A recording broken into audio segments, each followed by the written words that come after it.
وعلى آله وأصحابه أجمعين وأشهد أن لا إله إلا الله وحده لا شريك له وأشهد أن محمدا عبده ورسوله أما بعد قال النبي صلى الله تعالى عليه وسلم إذا وسد الأمر إلى غير أهله فانتظر الساعة أو كما قال عليه الصلاة والسلام وقال رسول الله صلى الله عليه وسلم إذا مات الإنسان انقطع عنه عمله إلا من ثلاثة من صدقة جارية أو علم ينتفع به أو ولد صالح يدعو له أو كما قال عليه الصلاة والسلام وقال رسول الله صلى الله عليه وسلم المسلم من سلم المسلمون من لسانه ويده والمؤمن من أمنه الناس على دمائهم وأموالهم أو كما قال عليه الصلاة والسلام اللهم صل على سيدنا ومولانا محمد وعلى آل سيدنا ومولانا محمد وبارك وسلم أستغفر الله الذي لا إله إلا هو الحي القيوم وأتوب إليه রব্বুল আলামিন আমাদের সবাইকে মাফ করে দেন। আল্লাহ পাক আমাদেরকে নেক জিন্দেগি দান করেন। ওলি আল্লাহর মাকাম আমাদেরকে নসিব করে দেন। আল্লাহ পাক দয়া করে মেহেরবানি করে আমাদের সবার জন্য জান্নাতুল ফেরদাউসের ফয়সালা করে দেন। সমস্ত দোষ ত্রুটি থেকে মুক্ত হয়ে গুনাহ মুক্ত জিন্দেগি গড়ার তৌফিক দান করেন। আমি অনেকগুলো হাদিস শরীফ আপনাদের খেদমতে পাঠ করেছি। আসলে আমার ভাইয়েরা সবাই সুখী জীবন চায়, সুখ চায়। সকল মানুষই সুখ চায়, শান্তি চায়। এমনকি পশু পাখিও সুখ বুঝে, শান্তি বুঝে। একটা পাখি সে আকাশে উড়া পছন্দ করে, বন জঙ্গলে থাকা পছন্দ করে। যখন কোনো ব্যক্তি তাকে পালে পোষে, ঠিকমতো খাবার দেয়, তো এই পাখিটা বুঝে যে আমি তো এখানে থাকলে সহজে খানা পাই, আমি তাকে ছেড়ে যাব কেন। তখন এই পাখিটা যাওয়ার সুযোগ থাকলেও মালিকের কাছেই থেকে যায়। বুঝা গেল পাখিও সুখ বুঝে, শান্তি বুঝে, এবং সুখ চায়, শান্তি চায়। তো আমরা আশরাফুল মাখলুকাত হিসাবে শান্তির পাওয়া চাওয়া আমাদের অনেক বেশি, কিন্তু এই ক্ষেত্রে আমরা ভুলটাই করে বসি। যেই পথে সুখ সেই পথে আমরা হাঁটি না, যেই পথে শান্তি সেই পথে আমরা হাঁটি না। যা করলে সুখে থাকবো তা করি না, বরং যা করলে দুঃখ কষ্টে জীবন কাটাবো সেই কাজটাই আমরা করি। সুখ সবাই চায়, কিন্তু সুখের পথে কেউ হাঁটে না। এই হলো কথা। আল্লাহ পাক আমাদেরকে বুঝার তৌফিক দান করেন। রব্বুল আলামিন পবিত্র কোরআনে কারীমের মধ্যে বলেছেন, ওমান আ'রাদা আন যিকরি ফাইন্না লাহু মাঈশাতান দঙ্কা। যে আমার থেকে মুখ ফিরিয়ে নেয়, আল্লাহ পাক বলেন, আমার কথা মানে না, আমার কথা মোতাবেক চলে না, আমি যা নিষেধ করেছি এগুলো থেকে বিরত থাকে না, আমি যেগুলোকে আবশ্যকীয় করেছি এগুলো করে না। ওমান আ'রাদা, মুখ ফিরানো মানে সব কথা, যে আমার থেকে মুখ ফিরিয়ে নেয়। ফাইন্না লাহু মাঈশাতান দঙ্কা। দঙ্কা মানে তিক্ত, মাঈশা মানে জিন্দেগি। তার জন্য তিক্ত, বিষাক্ত, কষ্টকর এক জিন্দেগি।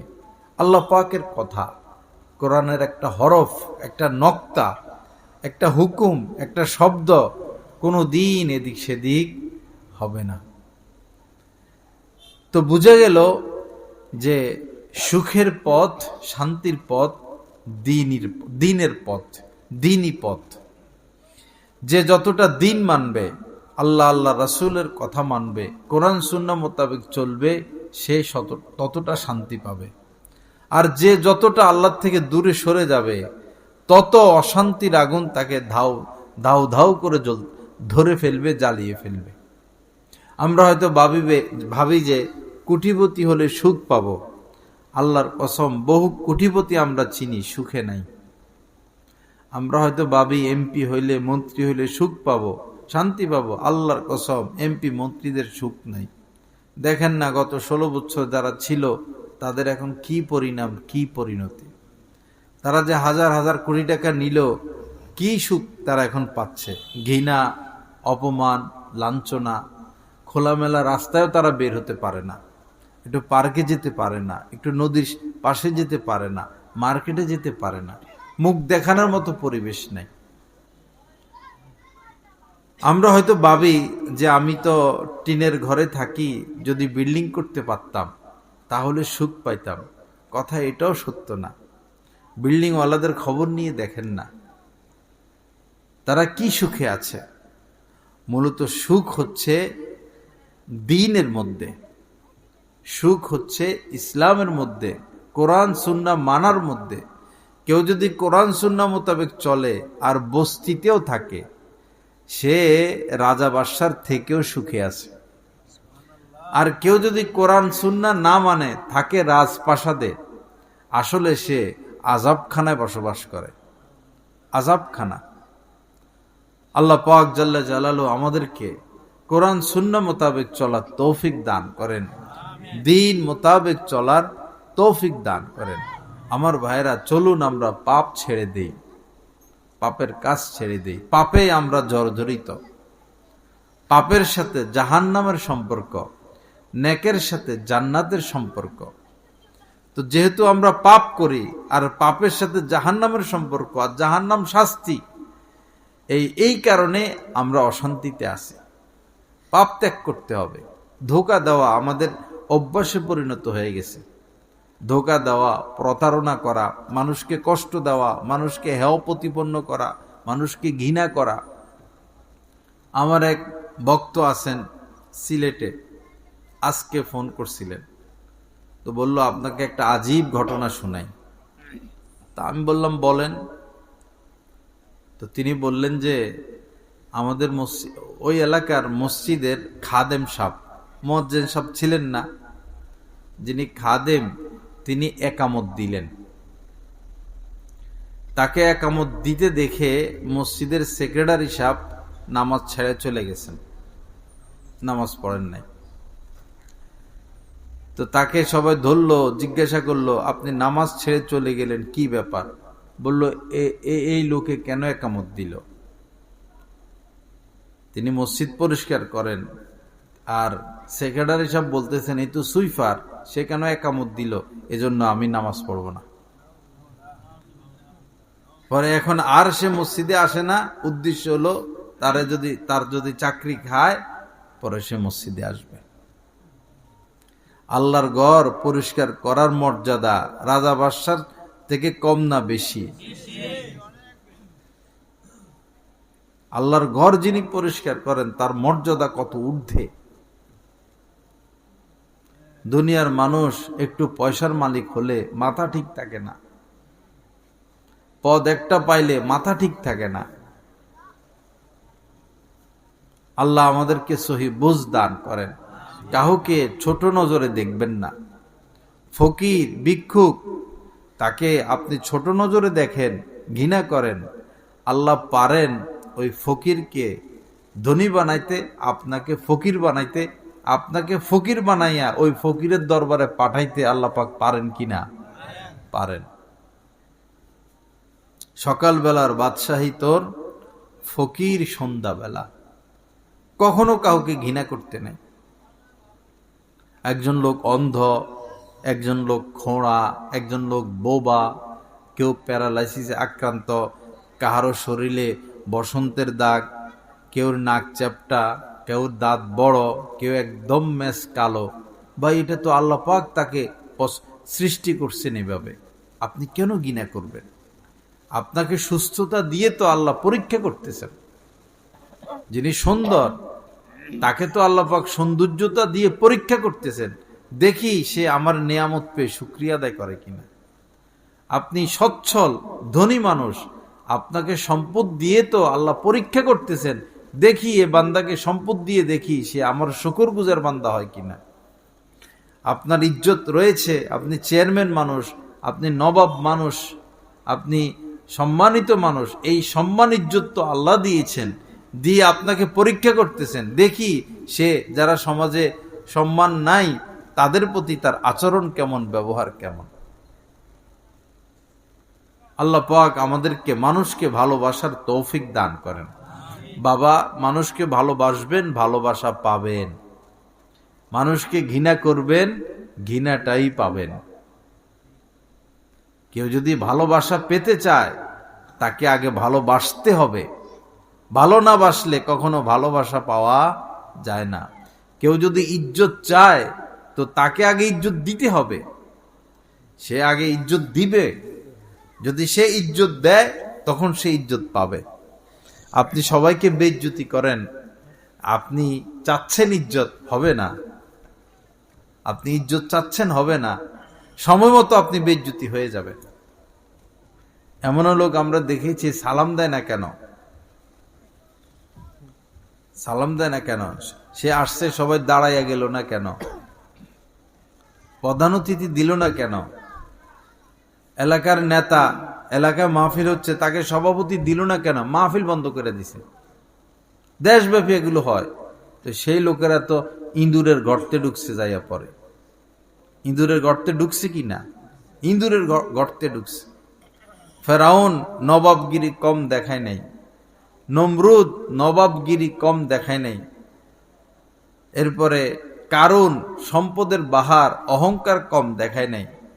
আবু জাহেল, আবু লাহাব, তারা অহংকার কম দেখায় নেই কোনো অংশে।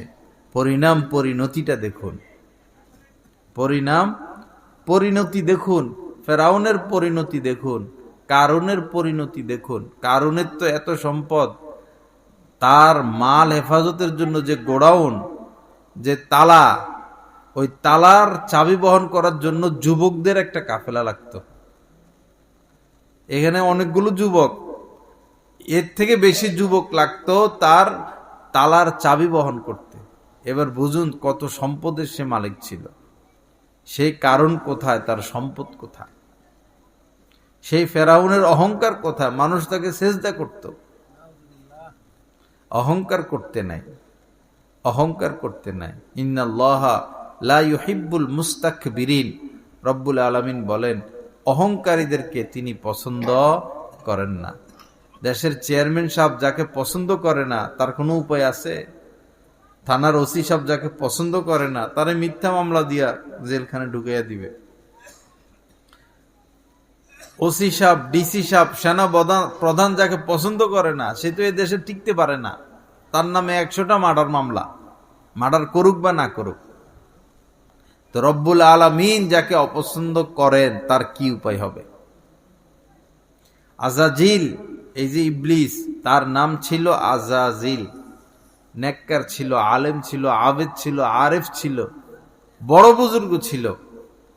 আল্লাহর অবাধ্য হওয়ার কারণে আল্লাহ পাকের ভালোবাসা সে হারালো। আল্লাহ তাকে অপছন্দ করলেন, ঘৃণা করলেন, দূর করে দিলেন, যার কারণে পৃথিবীর মানুষ তাকে ঘৃণা করে। শয়তানের কোনো ইজ্জত নাই, কোনো সম্মান নাই। শয়তানের থেকে আমরা পানা চাই, আউযু বিল্লাহি মিনাশ শাইতানির রাজিম, এই ভাষায়। তা আল্লাহ যাকে ঘৃণা করে, অপছন্দ করে, আল্লাহ যাকে তার দরবার থেকে তাড়িয়ে দেয়, তার কোনো রক্ষা নাই। এজন্য অহংকার করবেন না। কাজের মেয়ে, অহংকার করবেন না। রিক্সা চালায়, অহংকার করবেন না। গরিব মানুষ, ঘৃণা করবেন না। মানুষকে ভালোবাসবেন। আল্লাহ আমাদেরকে তৌফিক দান করেন, সহি বুঝ দান করেন।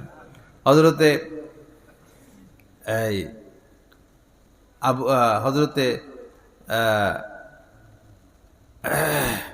জুনায়েদ বাগদাদি রহমতুল্লাহ আলাই মসজিদে বসা, আরো মুসল্লিরা রয়েছেন, তো হঠাৎ করে একজন দাঁড়িয়ে বললেন, এই মসজিদে সবচেয়ে খারাপ যে লোকটা, পাপী লোকটা, নিকৃষ্ট লোকটা, সে যেন মসজিদ থেকে বের হয়ে যায়। এরকম এলান দিলে কেউ বের হবে?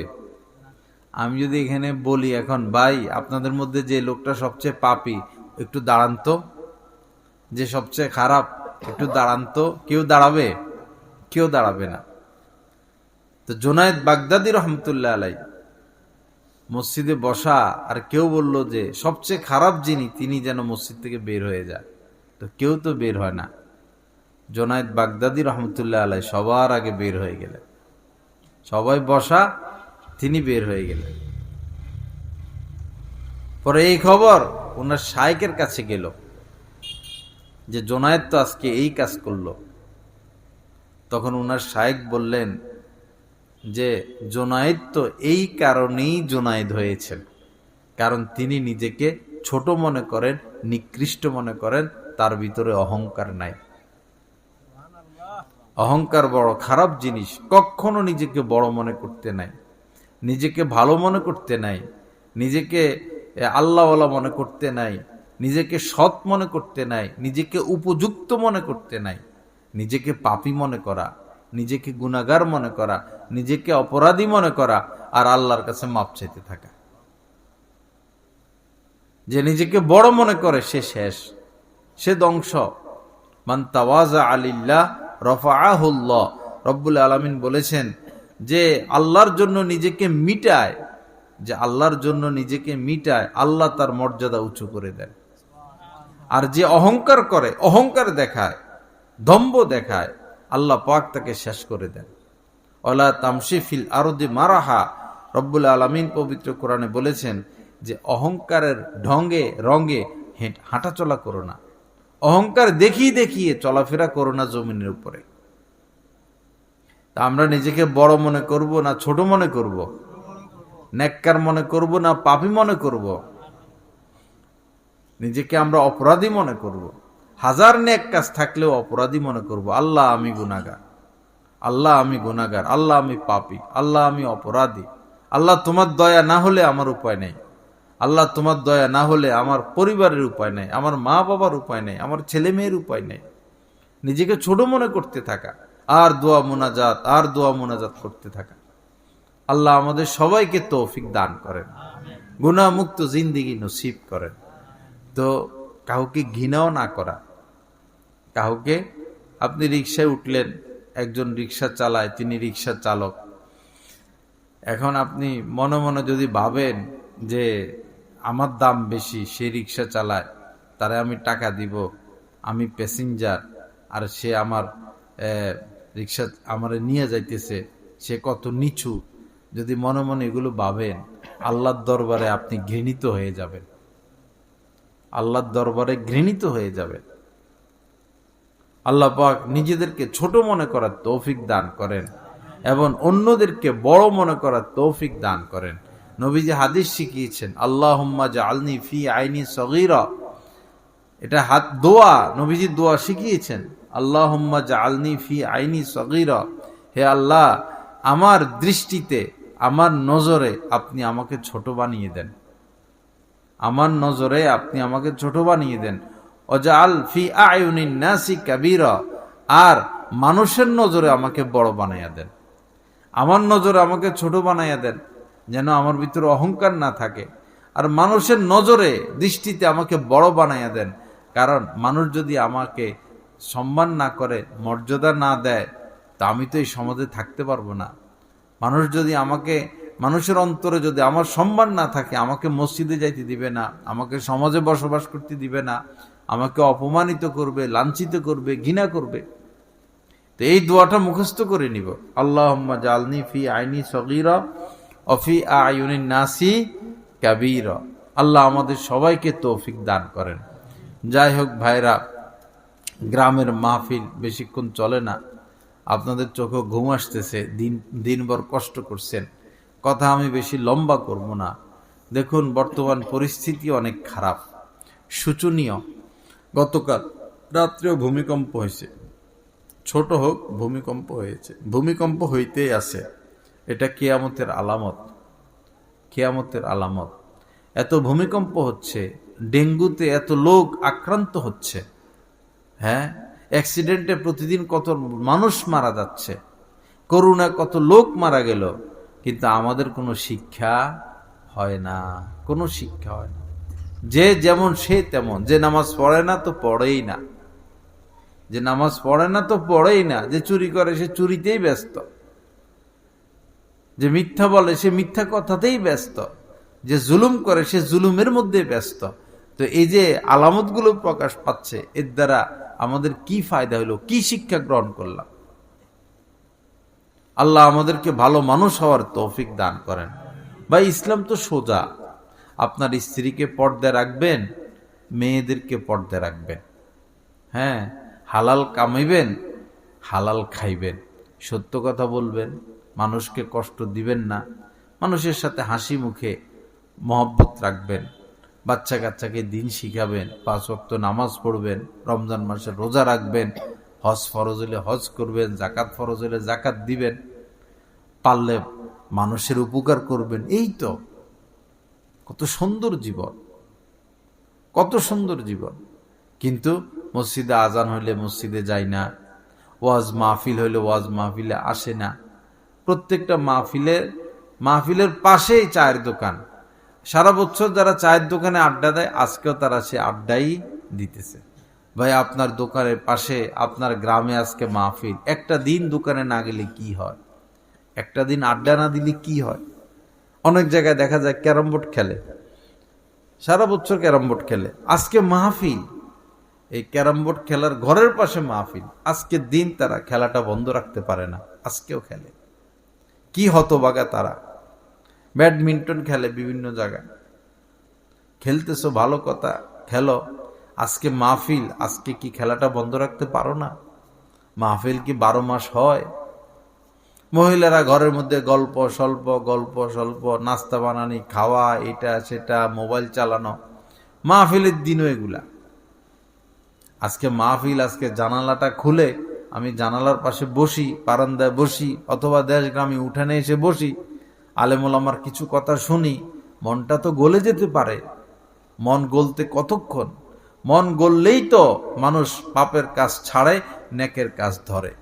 মহিলা মানুষের মন গললেই তো সে পর্দা শুরু করবে, পুরুষ মানুষের মন গললেই তো সে দাড়িগুলো রেখে দিবে, মসজিদে আসা যাওয়া শুরু করে দিবে, অপরাধ ছেড়ে দিবে। আমরা সুখ চাই। বাবা, আপনার স্ত্রীর মধ্যে যদি দিন না থাকে, আপনি এই স্ত্রীকে নিয়ে সুখ পাবেন না। আপনি মহিলা সুখ চান, আপনার স্বামীর মধ্যে, সন্তানের মধ্যে যদি দিন না থাকে, আপনি সুখ পাবেন না।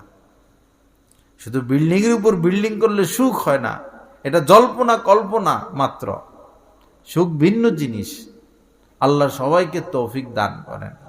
ছেলে মেয়েদের প্রতি আল্লাহ রস্তে খেয়াল রাখবো। মেয়েদের অবস্থা অনেক খারাপ, ছেলেদের অবস্থাও অনেক খারাপ, অনেক খারাপ। মেয়েদেরকে কন্ট্রোলে রাখেন, ছেলেদের সাথে মিশতে দিবেন না। চাচাতো ভাই, খালতো ভাই, ক্লাসমেট, এদের সাথে মিশতে দিলে আপনার মেয়ের সর্বনাশ করে ছাড়বে। যে স্কুলে শুধু মেয়েরা পড়ে, যে কলেজে শুধু মেয়েরা পড়ে, সেখানে পড়তে দেন। ছেলে মেয়ে একসাথে পড়ালেখা, এটা পড়ালেখা না। এই পড়ালেখা ইসলাম বৈধতা দেয় না, এটা সম্পূর্ণরূপে হারাম। স্কুলে পড়া নিষেধ না, কলেজে পড়া নিষেধ না, নিষেধ হলো সহশিক্ষা। এই সহশিক্ষার কারণে আমাদের মেয়েরা নির্লজ্জ হয়ে যাচ্ছে, ছেলেরা চরিত্রহীন হয়ে যাচ্ছে। পাশাপাশি বসে সারাদিন গল্প করে, একজন আরেকজনকে দেখে। স্কুলে ছেলে মেয়েরা কি নজর হেফাজত সম্ভব? পাশাপাশি মেয়েরা বসে, বহু স্কুলে এক টেবিলের মধ্যে ছেলে মেয়ে মিলে বসে, ভেদ বিচার নাই। আল্লাহ হেফাজত করেন। ছেলেটার চরিত্র রক্ষা করা আপনার দায়িত্ব, মেয়েটার চরিত্র রক্ষা করা, দেখভাল করা আপনার দায়িত্ব। শুধু খাওয়াইবেন আর তাদের ভবিষ্যৎ নিয়ে ফিকির করবেন, ঘরবাড়ি জায়গা জমি কিনে দিয়ে আপনি কবরে চলে যাবেন, আপনার দায়িত্ব তো পুরা হয় নাই। এর দ্বারা তো আপনি কিছু পাবেন না ভাই। আল্লাহ আমাদেরকে তৌফিক দান করেন, নেক জিন্দেগি দান করেন। মোবাইল ব্যবহার থেকে যত দূর সম্ভব দূরে থাকা, যত দূর সম্ভব। মোবাইল আমাদের সময় খেয়ে ফেলতেছে। সময় 1-2 ঘন্টা মোবাইল চালালে প্রতিদিন যদি 1-2 ঘন্টা যায়, মাসে কয় ঘন্টা গেল, বছরে কয় ঘন্টা গেল। আপনি যদি প্রতিদিন 5 ঘন্টাও মোবাইল চালান, বেকার। এই 5টা ঘন্টা বেকার। এই 5 ঘন্টার দ্বারা আপনার কোনো উপকার হয়নি, একদম বেকার। না দুনিয়া পাইলেন, না আখেরাত পাইলেন। বরং চোখ নষ্ট হইল, অন্তর নষ্ট হইল, সময় নষ্ট হইল, চোখের ক্ষতি হইল, হার্টের ক্ষতি হইল, স্বাস্থ্যের ক্ষতি হইল। আগে বাচ্চারা মাঠে দৌড়াদৌড়ি করত, আগের মানুষ সুস্থ ছিল, আর এখন মানুষ অসুস্থ। সব মানুষ অসুস্থ, কারণ আছে তো। আগের মানুষ মাঠে দৌড়াদৌড়ি করত, খেলাধুলা করত, বাজারে পায়ে হেঁটে যাইত। এখন দৌড়াদৌড়ি নেই, এখন মোবাইলে বসে বসে এই কে ছবি তুলে, এই ছেলেটা। তুমি বয়ানে শুনবে, তুমি ছবি তুলতেছো কেন? নষ্ট হয়ে গেছে তো মানুষ।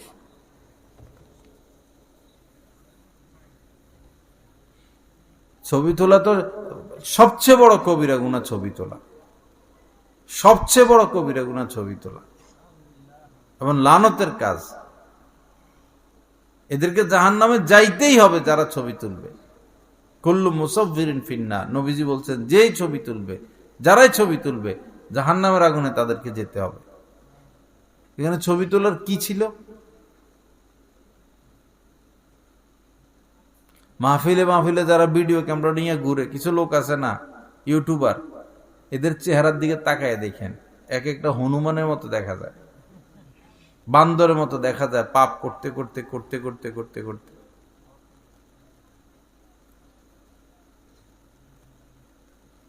আল্লাহ রাসূলের কথার উপরে কাহার কথা নাই, যুক্তি তর্ক আল্লাহ রাসূলের হাদিসের ক্ষেত্রে যুক্তি দিতে নাই। হযরত ওমর ফারুক রাদিয়াল্লাহু তাআলা, হযরত আব্দুল্লাহ ইবনে ওমর রাদিয়াল্লাহু তাআলা আনহুমা, উনি একটা হাদিস বললেন, উনার ছেলে হাদিসের বিপরীত যুক্তি খাড়া করাইছে। অপরাধ এই, পিতা হাদিস বললেন, ছেলে হাদিসের বিপরীত যুক্তি খাড়া করাইছে। সাথে সাথে হযরত আব্দুল্লাহ ইবনে ওমর রাদিয়াল্লাহু তাআলা আনহুমা বললেন, তোমার সাথে জীবনে আর আমি কথা বলবো না। আমি তোমাকে হাদিস শুনাইতেছি আর তুমি আমার সামনে যুক্তি পেশ করতেছ। পরে মরণ পর্যন্ত আব্দুল্লাহ ইবনে ওমর তার ছেলের সাথে আর কথা বলে নাই। রাসূল বলছেন, কুল্লু মুসাফিরিন ফিন্নার, যারা ছবি তুলবে তারা জাহান্নামে যাবে। আমরা এটাকে টাল বাহানা দিয়া এমনে এমনে কইরা দিনের কাজ, দিনের খেদমত, এই হেই কইরা আমরা এটারে জায়েজ করতেছি। হারাম কখনো হালাল হয় না। আল্লাহ সহি বুঝ দান করেন, আল্লাহ পাক আমাদেরকে মাফ করে দেন। তো কি যেন বলতেছিলাম, কি বলবো, ওয়াজ মাহফিলের থেকে মানুষ নূর পায় না তো, এখন হেদায়েত পায় না তো। এখন আজকে আমি না এসে যদি বাইরালি একটা আইতো, ক্যামেরা ট্যামেরা নিয়ে 1 লক্ষ টাকা কন্ট্যাক্ট করে, তো মানুষ কি কয়টা হইতো না 10 গুণ বেশি হইতো। 10 গুণ কি 50,000 মানুষ জমা হইতো। মানুষের বিবেক নাই, মানুষ দিন বুঝে না, সুরটা বুঝে। কে ভাইরাল হয়েছে সেটার পিছনে আছে, যে ভাইরাল হইল তার মধ্যে দিন আছে কিনা আপনি তো সেটা দেখবেন।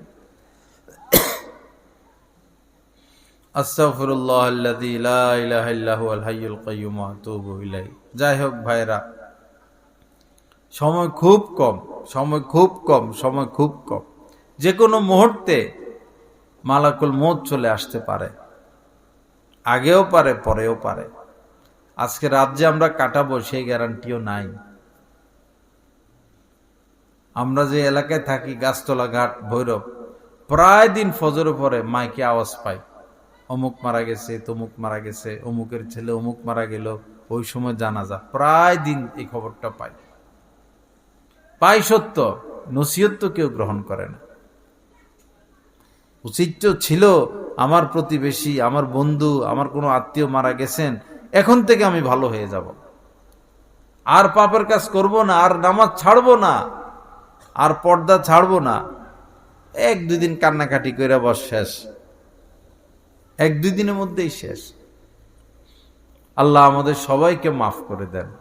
আমার ভাইরা, বেশি সময় নাই, নামাজটা ধরে বসি, নামাজ শুরু করে দিই। নামাজ তো ছিল 50 ওয়াক্ত, কমতে কমতে সেটা আসলো 5 ওয়াক্তে। কিন্তু কেউ যদি 5 ওয়াক্ত পড়ে, রব্বুল আলামিন 50 ওয়াক্তেরই সওয়াব দিয়ে দিবেন। আল্লাহর কত দয়া, কত দয়া! কিভাবে একজন মুসলমান নামাজ ত্যাগ করতে পারে? কিভাবে একজন মুসলমান নামাজ ত্যাগ করতে পারে? কিভাবে একজন মুসলমান হারাম খাইতে পারে? কিভাবে একজন মুসলমান মিথ্যা কথা বলতে পারে? বড় দুঃখজনক কথা। এক সাহাবী নবীজিকে জিজ্ঞাসা করলেন, ইয়া রাসূলুল্লাহ, মুমিন কি চুরি করতে পারে? নবীজি বললেন, হয়তো কখনো কোনো মুমিনের দ্বারা চুরি হয়েও যেতে পারে। সাহাবী বললেন, মুমিন কি জিনা করতে পারে? নবীজি বললেন, হয়তো কোনো মুমিন ধোঁকায় পড়ে জিনাও করে ফেলতে পারে। সাহাবী বললেন, মুমিন কি মিথ্যা কথা বলতে পারে? নবীজি বললেন, না, মুমিন তো কখনো মিথ্যা বলতে পারে না। বলুন তো, কত মিথ্যা কথা আমাদের দ্বারা হয়। বাবা মা মিথ্যা বলে, বাবা মাকে দেখে দেখে সন্তানও মিথ্যা বলা শুরু করে। বাজারে গেলে মিথ্যা। অনেকে বলে যে ব্যবসা বাণিজ্য এখন মিথ্যা ছাড়া চলে না।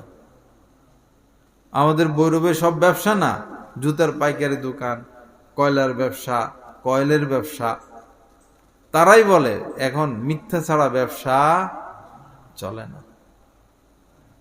কি জঘন্য অবস্থা আমাদের, কত ক্ষতির সম্মুখীন হয়ে গেলাম। আল্লাহ আমাদেরকে মাফ করে দেন, সহি বুঝ দান করেন। বাবারা সফল হবেন, কামিয়াব হবেন, মেয়েদেরকে পর্দায় রাখেন, মেয়েদেরকে কন্ট্রোলে রাখেন, ছেলেদেরকে কন্ট্রোলে রাখেন। এভাবে ছেড়ে দিবেন না। ছেলেটা সেই সন্ধ্যা থেকে কোথায় কোথায় ঘুরে, 6টা 7টা 8টা 9টা 10টা বাজে, এখনো সে ঘরে আসে না। 10টা পর্যন্ত আপনার ছেলেটা কোথায় ছিল, কি করলো, কার সাথে ঘুরলো, ভালো ছেলের সাথে ঘুরলো না খারাপ ছেলের সাথে ঘুরলো, খারাপ জায়গায় গেল না ভালো জায়গায় গেল, আপনি অভিভাবক, আপনার কি জানা দরকার ছিল না? আমাদের আলেমুল, আমাদের সন্তানরা তো এই সন্ধ্যার পরে ঘরে থাকে, হয় মাদ্রাসায় থাকে অথবা ঘরে থাকে। আলেমরা তো নিজেদের সন্তানদেরকে কন্ট্রোলে রাখছেন, আমরা কেন কন্ট্রোলে রাখি না? এটা আমাদের বড় ভুল। কোন বন্ধু বান্ধব সে বানাইলো, কেমন বন্ধু বান্ধব বানাইলো। আল মারু আলা দীনে খালিলি, নবীজি বলেছেন যে একজন মানুষের স্বভাব চরিত্র কেমন হবে, তার বন্ধুর স্বভাব চরিত্র যেমন, তারও স্বভাব চরিত্র ওই রকমই হবে। ফালইয়ানজুর আহাদুকুম মা ইউখালিল, অতএব কার সাথে বন্ধুত্বতা করলে এটা দেখে নাও। সবারই দেখা উচিত। সিদ্দিক আকবর মানুষদের মধ্যে শ্রেষ্ঠ মানুষ। তার এই শ্রেষ্ঠত্বের কারণ তো এই যে তিনি শ্রেষ্ঠ নবীকে বন্ধুরূপে গ্রহণ করেছেন, বন্ধু বানিয়েছেন, শ্রেষ্ঠ নবীর সাথে সাথে থেকেছেন আজীবন। নিজের সবকিছু শ্রেষ্ঠ নবীর জন্য তিনি উৎসর্গ করেছেন। আল্লাহ আমাদের সবাইকে মাফ করে দেন। আল্লাহ আমাদেরকে গুনাহমুক্ত সুন্নতওয়ালা জিন্দেগি নসিব করেন। সুন্নত মোতাবেক চলার চেষ্টা করবেন। মুখের মধ্যে একটু আল্লাহর নামটা আনবেন, বিসমিল্লাহ বলে কাজ শুরু করবেন। ভবিষ্যতে কোনো কিছু করবেন তখন ইনশাআল্লাহ বলা। যেমন আগামীকাল আমি তোমার সাথে দেখা করব, ইনশাআল্লাহ। কি তুমি ফোন টোন দাও না? আচ্ছা, অবসর হয়ে ফোন দিব, ইনশাআল্লাহ। ভাই 500 টাকা দাও, আগামীকাল দিয়ে দিব। না, কথা কমপ্লিট হয় নাই, বলতে হবে ইনশাআল্লাহ আগামীকাল দিয়ে দিব। নবীজি এক ব্যাপারে ইহুদির একটা প্রশ্ন করছেন, নবীজি বলছেন যে আমি কালকে উত্তর দিয়ে দিব।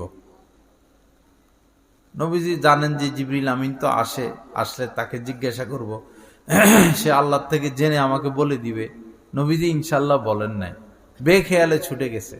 পরে 15 দিন নবীজির কাছে ওহী আসে নাই। এই কারণে কয়দিন ওহী আসে নাই? 15 দিন। ইনশাআল্লাহ বলেন না, এই জন্য 15 দিন ওহী আসে নাই। আমাদের মুখে এখন ইনশাআল্লাহ নাই, আমাদের মুখে ইনশাআল্লাহ নাই, আমাদের মুখে মাশাআল্লাহ নাই। একজন লোক একটা ভালো কাজ করলো, তাকে তো মাশাআল্লাহ বলা চাই। হ্যাঁ, একজন লোক মনে করেন মাছ ধরলো, তো বড় একটা মাছ পাইলো, তো তাকে তো বলতে হবে মাশাআল্লাহ। একটা বাচ্চা কি সুন্দর সুস্থ, এই বাচ্চাকে দেখে বলতে হয় মাশাআল্লাহ।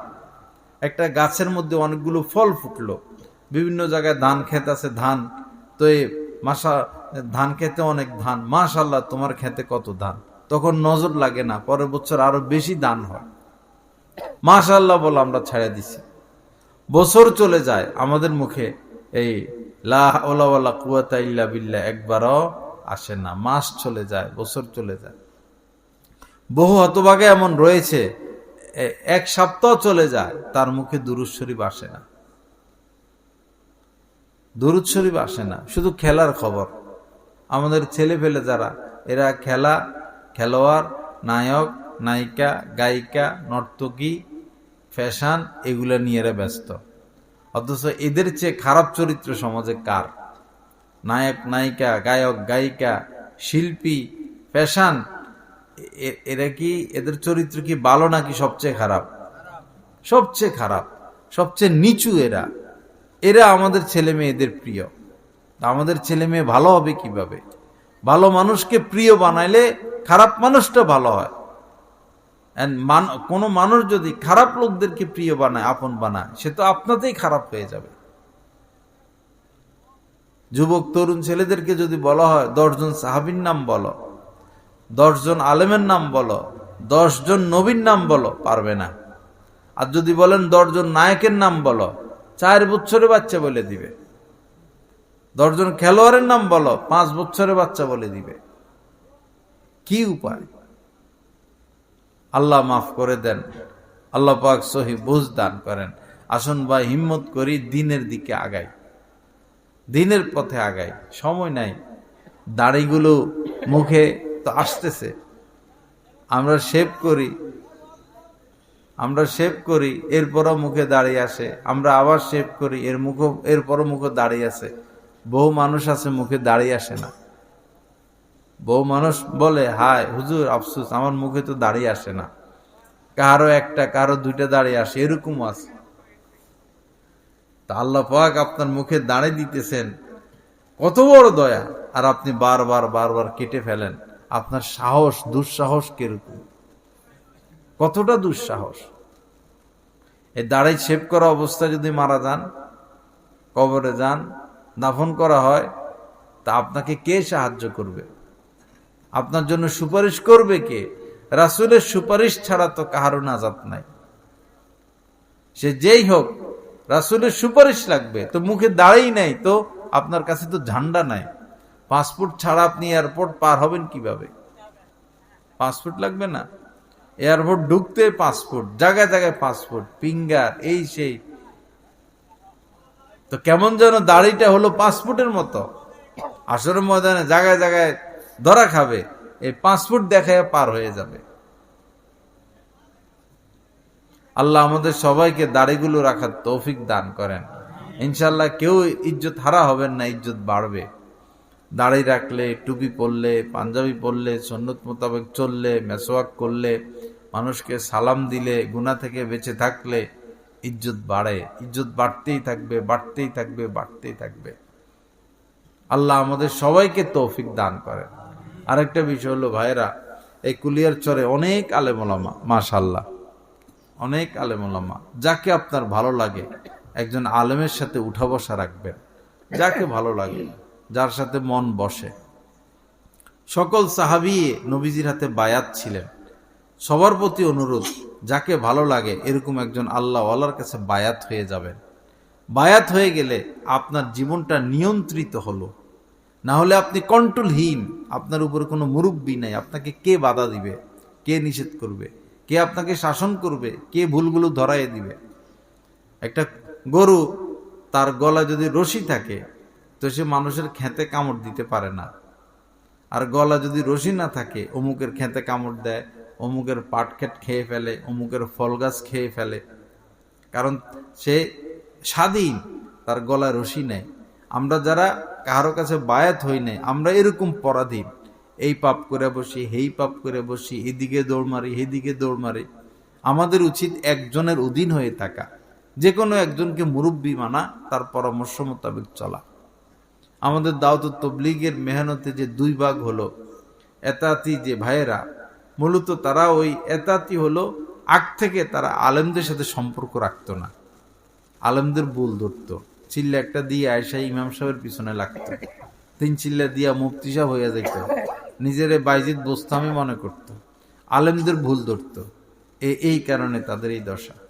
তারা এখন আলাদা গ্রুপ হয়ে গেছে। আলেম ছাড়া দিনের একটা দল আলেম ছাড়া কিভাবে চলবে? আল্লাহ আমাদেরকে হেফাজত করেন। যাকে ভালো লাগে একজন আলেমের সাথে উঠা বসা রাখেন, সোহবত রাখেন, সফর করেন, বয়ান করেন, চা নাস্তা খান, দেখবেন ইনশাআল্লাহ আপনার মধ্যে পরিবর্তন আসতে থাকবে, অবশ্যই পরিবর্তন আসতে থাকবে। ঘরে স্ত্রীদের সাথে ভালো আচরণ করবেন। ওয়া আশিরু হুন্না বিল মারুফ, রব্বুল আলামিন বলেছেন ঘরে তোমাদের যে স্ত্রী তাদের সাথে ভালো আচরণ করো, সৎভাবে জীবনযাপন করো, উত্তমভাবে জীবনযাপন করো। ইস্তাসু বিন নিসাই খাইর, নবীজি বলেছেন আমার একটা নসিহত শুনো, স্ত্রীদের সাথে ভালো আচরণ করো, তাদের গায়ে হাত তুলতে নাই, খামোখা সারাদিন ধমকাধমকি করতে নাই, রাগারাগি করতে নাই, দূরে সরিয়ে দিতে নাই। তারা যাবে কার কাছে? মা বাপকে ছেড়ে তো আপনার কাছে আসছে। এখন আপনি যদি দুর্ব্যবহার করেন, আপনি যদি মারধর করেন, আপনি যদি কষ্ট দেন, তো এই বেচারির তো আর কেউ রইল না, তার তো আর কেউ রইল না। সবারই উচিত স্ত্রীদের সাথে ভালো আচরণ করা। আবার স্ত্রীদের উচিত স্বামীর সেবা করা, স্বামীর খেদমত করা, স্বামীকে খুশি রাখা। কিছু বাজে মহিলা আছে যারা স্বামীর কাছে তালাক চায়, বারে বারে তালাক চায়, আমাকে ছেড়ে দাও, ছেড়ে দাও, তোমার ঘর করবো না, তালাক দিয়া দাও, তালাক দিয়া দাও। এরা অভিশপ্ত মহিলা, এরা বড় জঘন্য মহিলা, এরা বড় খারাপ মহিলা, এরা বড় নিকৃষ্ট মহিলা যারা স্বামীর কাছে তালাক চায়। সংসারের মধ্যে গ্যাঞ্জাম হইতেই পারে, তার মানে তুমি তালাক চাইবে কেন? তালাক দিলে তুমি যাইবে কই? মা বাবার পাওয়ার দেখাও। মা বাবা কতদিন? মা বাবা তোমাকে টানবে কতদিন? মা বাবার পরে তুমি যাইবে কোথায়? যে মেয়েরা তালাক নিয়ে, ডিভোর্স নিয়ে চলে আসে, এরা কোথাও আর শান্তি পায় না, তো আরেক জায়গায় বিবাহ বসে, পরে ওইখান থেকে বাইর হইয়া যায়। এই যে গার্মেন্টসে চাকরি করে, বিভিন্ন ফ্যাক্টরিতে চাকরি করে, স্বামী নাই, বিধবা, পরে আর বিয়েও হয় না। এক হাসপাতালে গেলাম ভৈরব, একজন রুগী দেখতে, পরে হাসপাতালে ঢুকে কোনো পুরুষ মানুষ পাই না, সব মহিলা, সব মহিলা। আশ্চর্য হইলাম। এখন আমরা যে জিজ্ঞেস করব, ভাই অমুক রুগী কোন জায়গায় থাকে, কোন রুমে আছে, জিজ্ঞেস করার মতো কেউ নাই, পর্দাও নাই, আর সব মহিলা। পরে ঘুরি গাড়ি এই রুমে, এই তালা যায়, এই তালা যায়। এখন সরাসরি মেয়ে মানুষের সাথে কেমনে কথা বলবো আমরা? পরে রোগীরে ফোন দিলাম, ভাই তুমি আসো কই? কয় আমি তো একটু আগে চলে আসছি। আর কথা বলা লাগে নাই। পরে আমাকে বলল যে এই যে মেয়েরা এগুলো বেশিরভাগই এই স্বামীর সাথে ভেজাল করে চলে আসে, তালাক প্রাপ্তা, ডিভোর্স, একটা বাচ্চা আছে অথবা বাচ্চা নাই। তো এখন কি করব? এই গার্মেন্টসে চাকরি করে, মানুষের হোটেলে চাকরি করে, ইট ভাঙে, এরপরে হাসপাতালে চাকরি করে, এদের আর কোনো কোথাও ঠাঁই হয় না। আল্লাহর হস্তে স্বামীর সাথে দুর্ব্যবহার করবেন না। স্বামী যদি কষ্ট দেয় ধৈর্য ধরেন, স্বামী অবহেলা করে ধৈর্য ধরেন, আল্লাহর কাছে দোয়া করতে থাকেন, কাঁদতে থাকেন। আল্লাহ পাক পারেন আপনার স্বামীর মধ্যে পরিবর্তন এনে দিতে। ঢাকাতে আমরা এক বাসায় ছিলাম, আমাদের পাশেই একটা বাসা ছিল।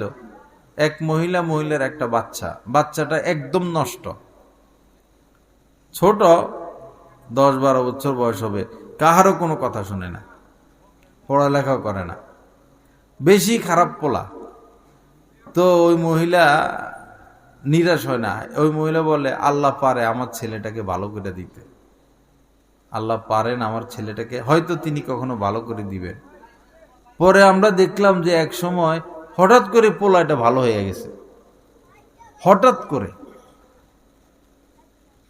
অনেক সময় বৃষ্টির মধ্যে আকাশে রোদ উঠে না, তো রোদ তো উঠার কথা না, এখন তো বৃষ্টি, এরকম ঘটনা।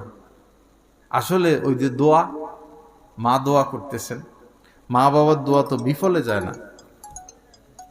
সন্তানের জন্য দোয়া করবেন, দোয়া করতে থাকবেন, দোয়া করতে থাকবেন, স্বামীর জন্য দোয়া করতে থাকবেন। শাশুড়ি কষ্ট দেয়, শাশুড়ির জন্য দোয়া করেন, শ্বশুরের জন্য দোয়া করেন, ধৈর্য ধরেন। ধৈর্যের ফল বিফলে যাবে না। ধৈর্য ধরেন, হাজতের নামাজ পড়তে থাকেন, নফল রোজা রাখেন, নফল নামাজ পড়েন, দান সৎকা করেন, ইনশাল্লাহ ঘরে শান্তি আসবে। আল্লাহ আমাদের সবাইকে মাফ করে দেন। ময় মুরব্বী যারা আছেন, সময় আর বেশি নাই, আমল বাড়াইয়া দেন। কোনো আল্লাহওয়ালার সাথে ইসলাহি সম্পর্ক করেন, বায়াতের সম্পর্ক রাখেন, তার থেকে আমল নেন। কিছু সময় জিকির করেন, কিছু সময় জিকির করেন। আজে বাজে রাজনৈতিক আলোচনা, রাজনীতির কোনো শুরুও নাই, শেষও নাই। রাজনীতির কোনো শুরুও নাই, শেষও নাই। এই রাজনৈতিক আলোচনা বাদ দিয়া বস এই গুণামুক্ত থাকি, গুণামুক্ত থাকার চেষ্টা করি। আল্লাহ পাক আমাদের সবাইকে মাফ করেন, গুণামুক্ত জিন্দিগি নসিব করেন। সবাই তসবিহ ব্যবহার করেন, একটা তাসবিহ রাখেন, সময় সময় তাসবিহটা বাইর করলেন, 100 বার আল্লাহ আল্লাহ পড়ে ফেললেন, 100 বার সুবহানাল্লাহ পড়ে ফেললেন। তসবিহটা থাকলে সুবিধা, পড়া হয়। মনে করেন 33 দানার তসবিহ, তো 2-4 বার আল্লাহ আল্লাহ পড়ছেন, পরে আপনার মনে হবে শেষই করি, 21 বার 33 বার পড়া হয়ে গেল। বা 100 দানার তসবিহ রাখলেন, কয়েকবার লা ইলাহা ইল্লাল্লাহ লা ইলাহা ইল্লাল্লাহ পড়লেন, তো দেখলেন যে কয়েকবার তো হয়েছে, আচ্ছা তাহলে 100 বার পুরো করি। রাত্রে শোয়ার সময় আমরা মোবাইল নিয়ে শুই, এটা আমাদের একটা বদ অভ্যাস। বদ অভ্যাস মোবাইল নিয়ে শোয়া। মোবাইলে তো অ্যালার্ম দিয়ে আপনি আলমারির উপরে থুইয়ে দিবেন, যেন ফজরের সময় সে ফ্যাঁফো ফ্যাঁফো করে, তার জ্বালা যেন ঘুমাইতে না পারেন। এ মোবাইল নিয়ে ঘুমায়, পরে আচ্ছা একটু দেখি, কয় কি একটু দেখি, তো একটু দেখতে যাই আর দেখে যে সুন্দর একটা ভিডিও, আচ্ছা এটা একটু দেখি। পরে সেটা দেখার পরে দেখা যায় আরো সুন্দর একটা ভিডিও, আচ্ছা এটা দেখে আর দেখবো না। এই করে 1 ঘন্টা 2 ঘন্টা 3 ঘন্টা শেষ। রাত্রে না ঘুমালে দিনে কাজ করবেন কিভাবে? রাত্রে না ঘুমালে তো শরীর খারাপ হয়, স্বাস্থ্য খারাপ হয়, মেজাজ খারাপ হয়, ব্রেন নষ্ট হয়। রাত্র তো ঘুমের জন্য আর ইবাদতের জন্য। রাত কিসের জন্য? ঘুমের জন্য আর ইবাদতের জন্য। আগে আগে ঘুমাই গেলে ঠিকই আপনি তাহাজ্জুদের সময় উঠে যেতে পারবেন। 9টার মধ্যে যদি আমরা শুয়ে পড়ি, তো 10টার মধ্যেও যদি শুয়ে পড়ি, তাহাজ্জুদের আগে আগে ঘুম ভেঙে যাবে। ওই সময় উঠলেন, একটু আল্লাহরে ডাকলেন, ওযু করলেন, মেসওয়াক করলেন, একটু খুশবু ব্যবহার করলেন, 2 রাকাত পড়লেন বা 4 রাকাত পড়লেন, আল্লাহর কাছে দোয়া করলেন, কাঁদতে থাকলেন। আমাদের দেশের যে অবস্থা, সবার উচিত এখন প্রতিদিন 2 রাকাত নামাজ পড়া, শুধু দেশের জন্য। আল্লাহ দেশটাকে বাঁচান। নির্বাচন হয় কি না হয় আল্লাহ জানে, নির্বাচনে কে আসে আল্লাহ জানে। বড় কঠিন অবস্থা। এই দেশ লুটপাট করার জন্য একে তো আমেরিকা বসে রয়েছে, এখান দিয়ে ভারত বসে রয়েছে, এখান দিয়ে চীন বসে রয়েছে। সম্পদে ভরা বাংলাদেশ, বাংলাদেশ সম্পদে ভরা। দেশের উন্নয়ন হয় না, ওই চোরেরা দেশ চালায়। যারাই ক্ষমতা আসে চুরি, লুটপাট, দুর্নীতি, অর্থ পাচার নিয়ে ব্যস্ত, নিজেকে নিয়ে ব্যস্ত। দেশ নিয়ে তো তারা ফিকির করে না। দেশ নিয়ে অনেক ষড়যন্ত্র। প্রতিদিন উচিত দেশের জন্য দোয়া করা, মুহূর্তে মুহূর্তে দেশের জন্য দোয়া করা। আল্লাহ যেন দেশে একজন সৎ শাসক দেন, এমপি মন্ত্রীরা যেন সৎ হয়, চেয়ারম্যানরা যেন সৎ হয়, সচিব, ওসি, ডিসি, এসপি এরা যদি সব ভালো মানুষ হয়ে যায়, সৎ হয়ে যায়, এই দেশ কত উপরে চলে যাবে, কত ঊর্ধ্বে চলে যাবে। আমরা কত শান্তিতে জীবন যাপন করতে পারবো। দেশের জন্য দোয়া করা আবশ্যকই হয়ে গেছে আমাদের উপরে। আল্লাহ আমাদের সবাইকে মাফ করে দেন, সহি বুঝ দান করেন। ময় মুরব্বী যারা আছেন, এই টাচ মোবাইল আপনারা ব্যবহার না করার চাই। আল্লাহ আল্লাহ করেন, জিকিরে ফিকিরে থাকেন। আসর থেকে মাগরিব মসজিদে বসে থাকেন, মাগরিব থেকে এশা মসজিদে বসে থাকেন, অথবা কোনো আলেমের সাথে গিয়ে বসেন। চায়ের দোকানে বসে বসে টেলিভিশন দেখবেন ঘন্টাকে ঘন্টা, কি লাভ? জীবনে তো কম দেখেন নাই। আমরা বিভিন্ন মাহফিলে যাই, গাড়িতে বসে থাকি, দেখি জানালা দিয়া দোকানে মানুষ, বেশিরভাগ বয়স্ক মানুষ, হা করে টেলিভিশন দেখতেছে। আপনাদের এখন আর বয়স আছে? এই তরুণী মেয়ে এগুলার নাচানাচি দেখে আপনাদের লাভ কি? বুড়ো বয়সে এগুলার পাইবেন? শরীরে সে শক্তি আছে? সারাদিন এই টেলিভিশন টেলিভিশন। বুড়ো হয়ে গেছে এখনো টেলিভিশন, বুড়ো হয়ে গেছে এখনো ফেসবুক চালায়। দুঃখজনক কথা। আল্লাহ আমাদের সবাইকে হেদায়েত দিয়ে দেন, সবাইকে সহি বুঝ দিয়ে দেন। আসুন আমরা ভালো মানুষ হয়ে যাই। সৎ মানুষ হই, সত্য কথা বলি, হালাল খাই, কাউকে কষ্ট না দেই, একটা পিঁপড়াকেও কষ্ট না দেই, গরু ছাগলকে কষ্ট না দেই, একটা বৃক্ষ, একটা গাছ, একটা লতা পাতাকে কষ্ট না দেই। অযথা একটা গাছের পাতা কেন ছিঁড়বেন? অযথা একটা লতা পাতা কেন ছিঁড়বেন? অযথা একটা পোকামাকড় কেন মারবেন? অযথা গরু ছাগলকে কেন কষ্ট দিবেন? বেড়াল কুকুরকে কেন কষ্ট দিবেন? আমরা কোনো মানুষকেও কষ্ট দিব না, কোনো মাখলুককেও কষ্ট দিব না। আমরা সৎ মানুষ হব, ভালো মানুষ হব। কি বলেন ইনশাআল্লাহ? ভালো মানুষ হইতে হইলে রাস্তা হলো ভালো মানুষের সাথে থাকা, ভালো মানুষকে বন্ধু বানানো। যাকে ভালো লাগে এরকম একজন আলেমকে বন্ধু বানান, তার সাথে উঠা বসা রাখেন, যোগাযোগ রাখেন, তার মজলিসে বসেন। বেশি দেরি হবে না, আপনিও আল্লাহ আল্লাহ হয়ে যাবেন, আপনারও ইজ্জত বাড়বে, আপনারও সম্মান বাড়বে। এভাবে তো সময় চলে যাচ্ছে, মোবাইল টিপা টিপা, চায়ের দোকানে বসে বসে, খেলা খেলতে খেলতে, খেলা দেখতে দেখতে, গল্প সল্প করতে করতে, রাজনৈতিক আলোচনা করতে করতে আমার লাইফ তো শেষ। আমি না পাইলাম দুনিয়া, না পাইলাম আখেরাত। যে দিনের পথে নাই, আল্লাহর কসম সে দুনিয়াও পায় নাই। দেখতে দেখা যায় সে 1000 কোটি টাকার মালিক, তার মধ্যে দিন নেই, আসলে সে দুনিয়া পায় নাই। যার মধ্যে দিন নেই সে দুনিয়াও পায় না, সে আখেরাতও পায় না। আর যার মধ্যে দিন আছে সে দুনিয়াও পায়, আখেরাতও পায়। ঘরের থেকে গান বাজনা বের করে দেন, টেলিভিশন, এই অশ্লীলতা দেখে দেখে ছেলে মেয়েদের চরিত্র ঠিক থাকে না, ছেলে মেয়েদের চরিত্র ঠিক থাকে না, স্বভাব ঠিক থাকে না। ঘরের মধ্যে আগুন, পরকিয়া পরকিয়া। আপনার মেয়ে বিবাহ দিছেন, শান্তি নেই, ব্যাপার কি? জামাতা আরেক মহিলার সাথে লাইন। আপনার ছেলেকে বিবাহ করাইছেন, কি সুন্দর মেয়ে, বৌমা ঘরে আসছে, শান্তি নেই, ব্যাপার কি? মেয়ের আরেক পোলার সাথে লাইন। এই হয়ে গেছে সমাজ ব্যবস্থাপনা। শান্তি আসবে কিভাবে? লা ইলাহা ইল্লাল্লাহ। আল্লাহ পাক আমাদের সবাইকে মাফ করে দেন। আল্লাহ পাক এই মাহফিলকে কবুল করেন। আল্লাহ পাক আমাদেরকে কামেল হেদায়েত নসিব করে দেন, দ্বীনের সহি বুঝ দান করেন। লা ইলাহা ইল্লাল্লাহ। তো মুনাজাত করি না? বয়ান শেষ মাশাআল্লাহ। তো একটা ঘোষণা হইল, যাদের টাচ মোবাইল আছে তাদের জন্য ঘোষণা, ব্যবহার না করা ভালো, যারা ব্যবহার ছাড়বেনই না তাদের জন্য ঘোষণাটা। একটা অ্যাপ খোলা হয়েছে আলহামদুলিল্লাহ আমার তত্ত্বাবধানে। অ্যাপটার নাম হলো ইমানি জিন্দিগি। এই অ্যাপে সব কিছু পাবেন, কোরআন শরীফ পাবেন, পড়তে পারবেন, শুনতে পারবেন, বিভিন্ন ইসলামী দ্বীনি কিতাবপত্র আছে, তফসির দেওয়া আছে, নামাজের ওয়াক্তগুলো দেওয়া আছে, সেহেরি ইফতার নামাজের ওয়াক্ত, ইসলামী নাম দেওয়া আছে, কেবলা দেওয়া আছে, কোন দিকে ফিরে নামাজ পড়বেন, এরপরে মনে করেন তাফসির দেওয়া আছে, বয়ান দেওয়া আছে, ইসলামী গজল কবিতা দেওয়া আছে। অ্যাপটা নামায় রাখলে ইনশাল্লাহ ফায়দা হবে।